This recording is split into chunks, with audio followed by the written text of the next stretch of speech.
This is Sam's O-Gauge Trains, and welcome back to another video here at my wonderful layout. And in today's video, I'm going to be teaching you guys how I go about dusting my model trains. Alright, so picture yourself in this scenario. You're at work or at school, and you're talking to your friends about how cool your model trains are. And they're like, we should come out and hang out with you sometime so we can see how cool these trains really are. And you're like, alright, that sounds like a great plan. Come over anytime you want and I'll show off my model trains to you guys. So finally the day comes around and you've been busy all day and you haven't had time to maintain the layout and make it look brand new and sparkly. And your friends come up and they see all these wonderful trains on the shelves and all these trains running on the table, but there's only one problem. They're all dusty.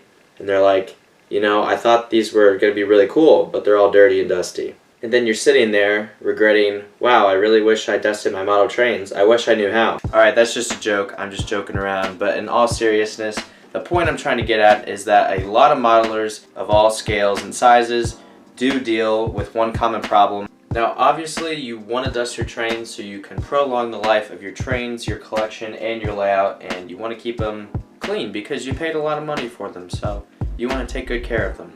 Now, anyone could go to the store and just get a CO2 can or a Swiffer duster such as this one, but I have found a very cost-effective and efficient way to dust your model trains and get them looking brand new right out of the box. There's a bunch of different ways to go about dusting your trains, but I don't use an air can because when you do spray it, the dust does come up. What goes up must come down. It's going to get back on the layout at some point, or on the floor or on your shelves. I just don't want to deal with that. Also, the can costs money, so if you're not looking to spend very much money at all on this, I suggest this method that I'm about to show you right now. So today I'm going to show you a cost-effective and efficient way to dust your model trains. Let's get started. Alright, so we find ourselves here at the layout, and I'm going to use this engine to demonstrate how I go about dusting my model trains. This engine here is the Chesapeake & Ohio 8204. This engine I actually bought off eBay to kind of learn how to maintain my MPC and post-war engines. So this is the engine I actually experimented with and took apart and put back together and whatnot. Nonetheless, this train has been on the shelf for quite some time, and I actually don't think I've actually dusted this train completely. So I'm going to go ahead and demonstrate today how I dust my model trains by using this engine right here. So let's go ahead and start with the engine and then we'll move on to the tender. Alright, so here's the front of the engine. As you can tell, it's quite dirty. So again, like I said, we're going to be using a Q-tip and a microfiber towel to kind of coat over everything once we're finished. So all I'm going to do is I see a ledge right here that is quite dirty. I'm just going to take my Q-tip, put a little bit of elbow grease into it, and just kind of scrub across, try to get into those crevices and corners right there. And as you can tell already, there is quite a bit of dirt and debris on there. By the time we're done with this engine, it's going to look brand new. So again, like I said, just kind of keep going about it. We will use the microfiber towel to kind of pick up anything the Q-tip left behind.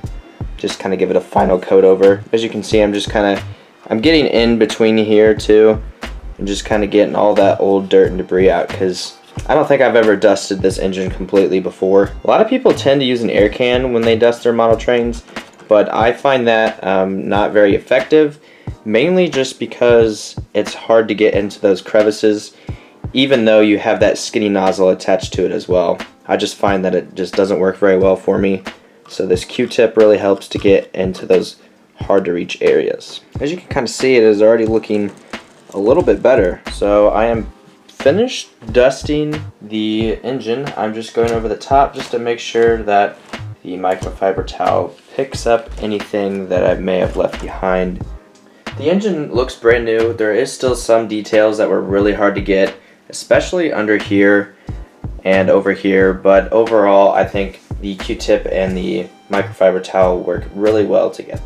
Again, like the engine, I'm just using the Q-tip to reach all of these little nooks and crannies of this tender here with all this molded in detail. Getting some stuff out is a little bit harder to reach in these little pockets here, but nonetheless still getting the job done. Alright, that is the end of the tutorial, and as you can see, the engine looks really good. This is the way that I dust my model trains. I'm sure every other model train enthusiast who is watching this video has probably developed their own way, but nonetheless, I thought I'd make this video for anyone who was looking to try a new strategy. Again, thank you for taking time out of your day to watch my video. I will see all you model train enthusiasts in the next video. Take care, everyone.